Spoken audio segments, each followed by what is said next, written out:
Ahojte, tu je Bob. Téma číslo 5. Ďalšie promptovacie techniky, ktoré zlepší kvalitu výstupov a ušetria čas. Dnes 4 praktické. Reťazenie, metaprompting, perspektívy a voice mode. Prvá technika je reťazenie. Použijete ju vtedy, keď ešte presne neviete, čo chcete.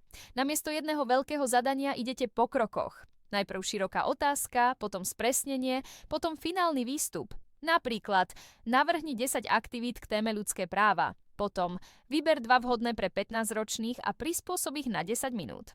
A nakoniec, spracuj to ako pracovný list. Cieľ, pomôcky, postup, otázky, kritéria hodnotenia. Výhoda. Model má menej priestoru domýšľať a vy dostanete presne to, čo chcete. Druhá technika je metaprompting.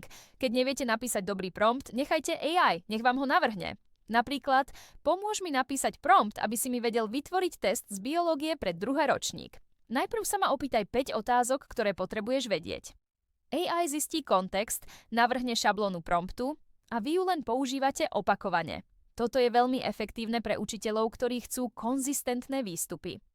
Tretia technika sú perspektívy. Požiadate model, aby tú istú tému spracoval z rôznych pohľadov. Žiak, učiteľ, rodič, vedenie školy, napríklad vysvetlí, prečo sú domáce úlohy užitočné, 1 žiakovi, 2 rodičovi, 3 učiteľovi, každému 3 vety plus 1 obava. Výsledok je vyváženejší, lepšie sa hodí do komunikácie a často odhalí rizika alebo nedorozumenia. Štvrtá technika je voice mode, hlasový režim. Je vhodný na rýchle nápady a jednoduché úlohy. Brainstorming aktivít, príklady otázok, kontrola štruktúry hodiny, príprava argumentov. Funguje to ako rozhovor. Vy poviete cieľ, AI sa spýta doplňujúce otázky a spoločne to doladíte. Šetrí to čas najmä v situáciách, keď by ste inak veľa písali. A 2 krátke bezpečnostné pravidlá.